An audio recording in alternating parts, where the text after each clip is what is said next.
Bienvenidos a una nueva clase del Sistema de Educación a Distancia de la Universidad Católica de Salta.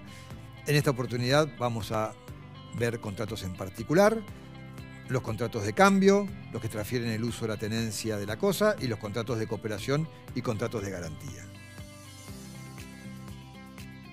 Bienvenidos a esta segunda reunión donde vamos a seguir desarrollando los contratos típicos. Por supuesto que una cuestión metodológica. Elegimos conversar acerca de las generalidades de los contratos según su finalidad económica, porque me parece que es la forma más rica de incentivarlos primero a ustedes al estudio de cada figura contractual, que además, si entramos en minuciosos detalles de obligaciones centrales, no nos alcanzaría el tiempo. Con lo cual, estamos teniendo una mirada, digamos, sobrevolando, como quien sobrevuela una ciudad para entenderla desde arriba. Después se pondrá a recorrer sus calles y podrá terminar de entender esa dinámica de esa ciudad. Pero este sobrevuelo está patrocinado, digamos, por esta idea. Charlábamos antes y poníamos los ejemplos contraponiendo, digamos, los contratos de intercambio con los contratos que tienen, por ejemplo, como finalidad permitir el uso de una cosa.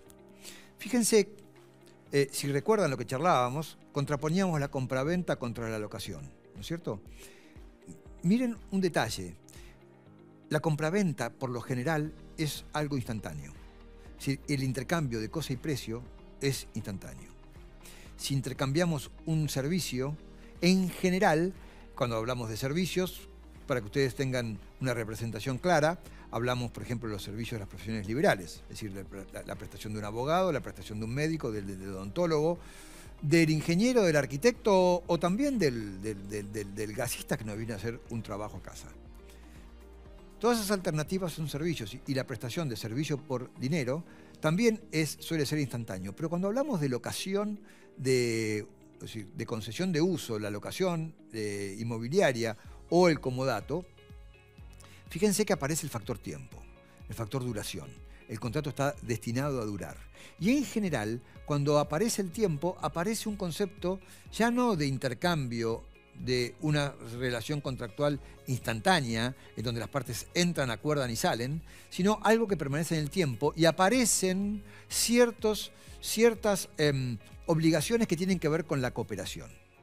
Entonces, por ejemplo, si nosotros hablábamos en el contrato de locación y hablábamos de esa obligación del locatario de conservar la cosa en buen estado, eso también se contrapone con una obligación del locador de socorrer al locatario si hay algo que es esencial de la cosa locada que empieza a funcionar mal o no funciona, para que la repare rápidamente, porque lo que le tiene que permitir es el uso y goce de la cosa. Y si tiene algo que es esencial para ese uso que no anda, imaginemos, se rompió el servicio de agua caliente. Hoy en día todos queremos vivir con agua caliente, entonces es esencial a los efectos de la vivienda, con lo cual en ese caso el locador debe ir rápidamente a socorrer para que pueda tener un uso y goce de la cosa razonable, tal cual se contrató al momento del contrato.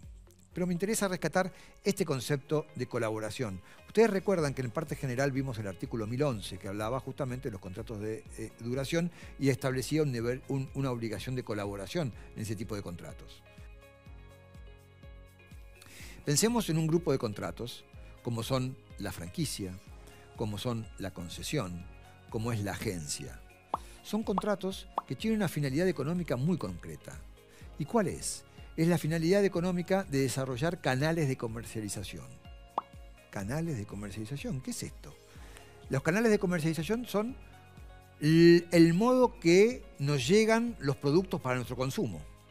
Entonces, si yo quiero comprar un auto, ¿a dónde voy? A un concesionario.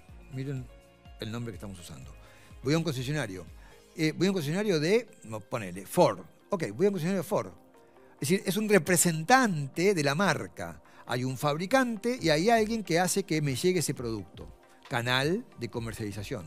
Ford, Volkswagen, Fiat, etcétera, ofrecen sus productos a través de sus concesionarios. Es decir, a través de ese canal, esa vía de comunicación. Entonces, esos contratos también son contratos de duración. Entonces, ¿cuál es la lógica ¿Cuál es la lógica de esos contratos? ¿Con qué tipo de obligaciones nos vamos a encontrar ahí?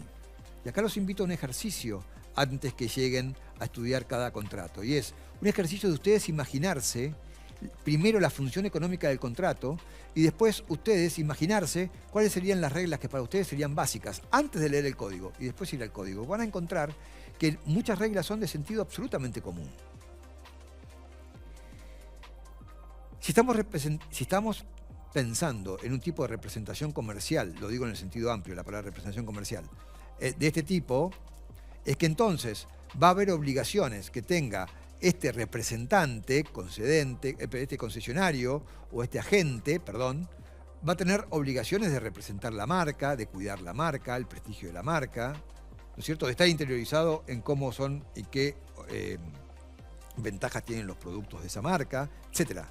Y a la vez va a tener obligaciones económicas respecto de su concedente, porque cada vez que vende le va a tener que pagar, ¿no es cierto?, el acuerdo económico que tengan conforme a cómo sea esa ecuación económica, a esa retribución. ¿Y qué pasa cuando termina ese contrato? ¿Y qué pasa cuando se resuelve? ¿Y si se puede rescindir? ¿Y si uno de ellos incumple, perdón? Entonces, en esa dinámica, ¿no es cierto?, es fácilmente entendible o comprender qué significa. Y en este sentido, si vemos, por ejemplo, la franquicia dentro del mismo conjunto de contratos que estoy mencionando, si vemos la franquicia, por ejemplo, es algo muy interesante, porque en la franquicia, ¿cuál es la diferencia con las demás formas de comercialización? Que en la franquicia, quien otorga la franquicia, otorga la posibilidad de ejercer un negocio que él ya tiene probado.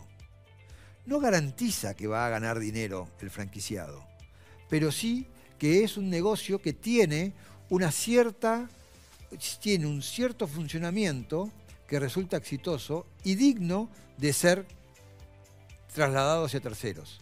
Es decir, autorizar a terceros a vender bajo esa modalidad con esa lógica. Por supuesto que todo esto dependerá, ¿no es cierto?, de factores también externos como la economía y demás. Pero lo cierto es que la forma de hacer el negocio, lo que se llama habitualmente el know-how, cómo se hace el negocio, está totalmente comprendido en el objeto de ese contrato. Y de algún modo, ese contrato debe estar probado que efectivamente es exitoso.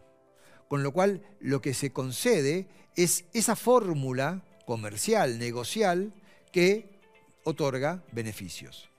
Que si bien no lo garantiza, pero como digo, está probado que tiene esa ventaja. Entonces, entender esta dinámica, ¿no es cierto?, de los contratos y entender el sentido básico de la figura es clave para después entender y desarrollar y desenvolver mucho más fácilmente cuál es la dinámica de los derechos y obligaciones de las partes.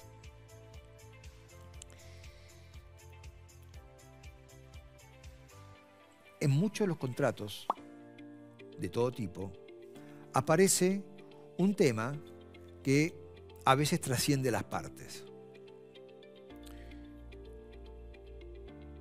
Hay obligaciones que necesitan un refuerzo con otra parte para que sean exitosamente cumplidas. Pensemos en esto.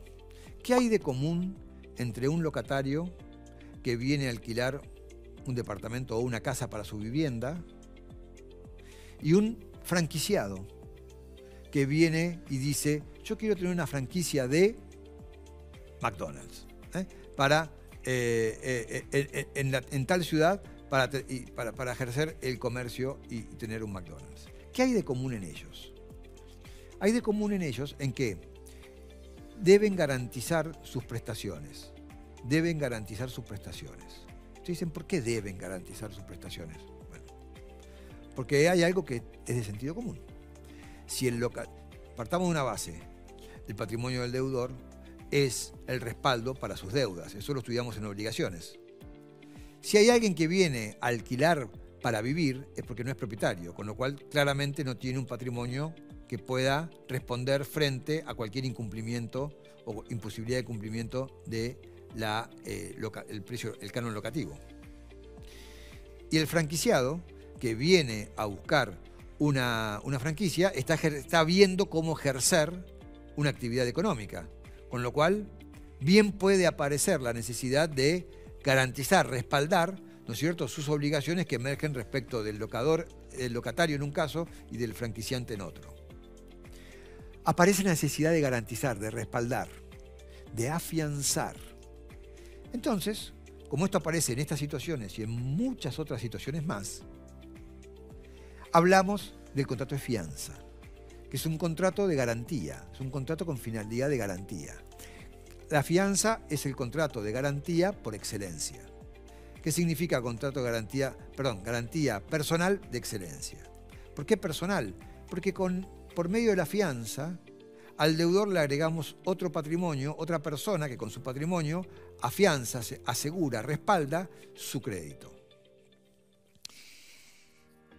En este caso, en los negocios de garantía, tenemos una ventaja, que es que el mundo de las garantías personales viene respaldado por el mundo de las garantías reales. Cuando estudien derechos reales se van a encontrar con las garantías reales. Fundamentalmente, prenda, hipoteca, y anticresis. Son tres figuras reales en función de garantía. Las más comunes, la prenda, que recae sobre cosa mueble, las hipotecas sobre cosa inmueble. La anticresis también es sobre cosa inmueble, pero es menos habitual encontrarse con supuestos de anticresis. Pero fuera de esas situaciones, por cierto, que son garantías que tienen un valor, no valor económico, sino valor de calidad de respaldo superlativo, fuera de esas situaciones, la fianza es lo que utilizamos habitualmente. Y además, como les contaba en los ejemplos, tiene carácter subsidiario. ¿Qué es subsidiario? Viene como accesorio a ciertos contratos o puede pactarse accesoriamente a ciertos contratos. También se suele pedir garantías y accesorios, por ejemplo, en el contrato de locación de obra.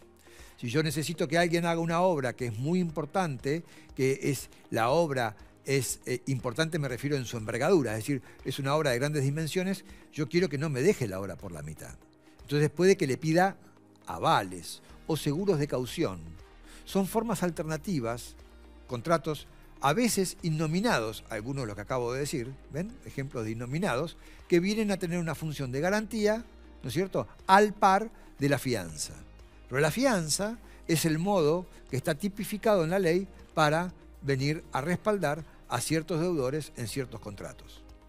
Por lo cual es muy común encontrarnos que una misma función económica o un mismo emplazamiento de una relación comercial, nosotros le sumamos dos contratos. Es decir, le sumamos un contrato que es el típico que estamos hablando, la locación, más el contrato de fianza que asume un tercero en respaldo del locatario.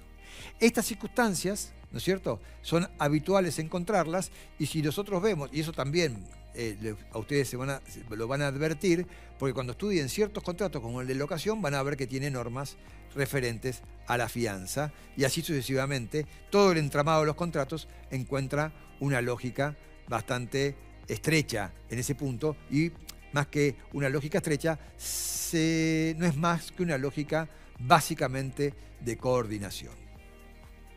En este orden y este sentido, hay contratos que vamos a volver sobre ellos porque son bastante complejos, digamos, pero hay contratos que tienen una dinámica muy plástica en términos de las finalidades económicas que permiten cobijar. Venimos hablando de la función de garantía.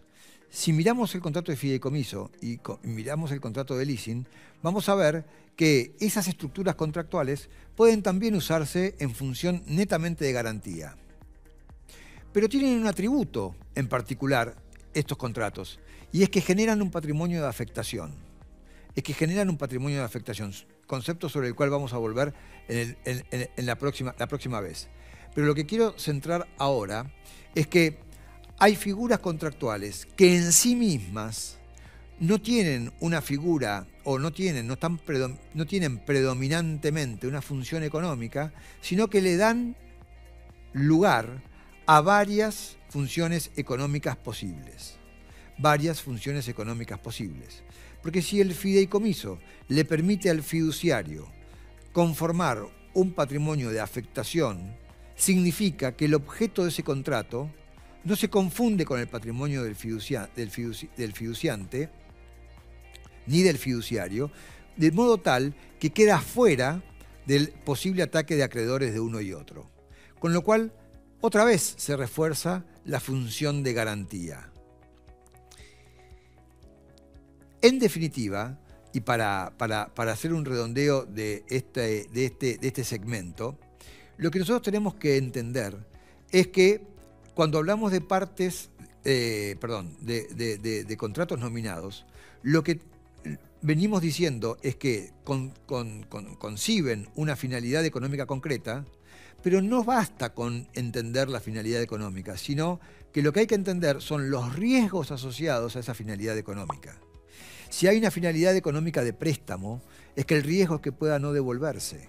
Entonces, en el contrato de mutuo, que es el contrato de préstamo por excelencia, que es un contrato de financiamiento por excelencia, aparece regulada esa cuestión.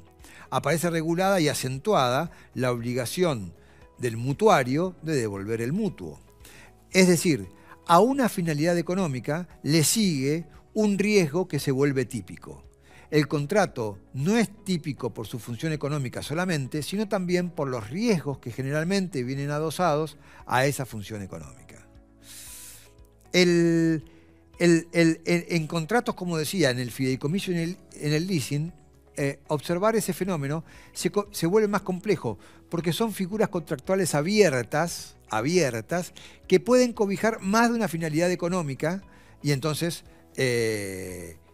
esa lectura o esa mirada no está tan circunscripta como a los contratos que mencionábamos antes de compra-venta, de locación, de mutuo, de préstamo, de comodato, etc. Que hay una finalidad sí allí bien definida, sí allí bien acotada. Decíamos antes también que podemos hablar de contratos que se combinan, Y acá otra aclaración que es muy, muy, muy importante. Lo que nosotros estudiamos como cláusulas contractuales, como contratos, a veces pueden presentarse como cláusulas contractuales. Es decir, el ejemplo típico, contrato de arbitraje. Es una figura contractual, lo tenemos ya al final de la parte especial de los contratos. Contrato de arbitraje. ¿Qué significa? Que las partes en un contrato pueden someter sus diferendos respecto de ese contrato a un árbitro. Es decir, no a un juez, no en la jurisdicción, a un juez jurisdiccional, sino a alguien que eligen como tal, como árbitro, que en ciertas circunstancias está perfectamente permitido. De hecho, está legislado el contrato de arbitraje. Ahora bien, ¿hacemos un contrato aparte? ¿Eso significa que es un contrato aparte? No, en general, ese contrato de arbitraje, ese pacto de arbitraje, es una cláusula que se adosa a un contrato de locación, de franquicia, de fideicomiso, de leasing, del que quieran. Es decir, lo que nosotros llamamos un contrato, ¿no es cierto?, viene adosado como una cláusula. De hecho, si ustedes miran, los contratos de locación suelen tener la cláusula de fianza. Y hay un tercero que firma la fianza, que es el fiador. Es un pacto de fianza que vendría a ser en un mismo reglamento contractual, aparece ese subcontrato, por decirlo de algún modo, allí dentro. Lo mismo puede ocurrir con el contrato de arbitraje. Entonces, no pierdan de vista esta combinación de contratos, ¿no es cierto?, que pueden entremezclarse en una misma operación económica. Y esto reflota lo que decíamos al principio. ¿Qué decíamos cuando empezamos a hablar de la parte especial de contratos? Que son herramientas que se le da a los particulares para que puedan edificar sus negocios. Son herramientas de una arquitectura jurídica que podemos combinar y utilizar con el único límite de no transgredir el orden público. Muchas gracias.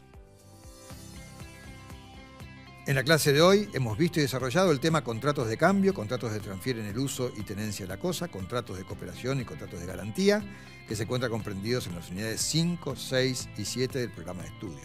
Es importante que remarquen y señalen este concepto de contrato accesorio que hablábamos cuando hablábamos de la fianza y cuando hablábamos de los contratos de garantía y las garantías personales, como contrato que se acopla a otras operaciones y a otros contratos como la locación.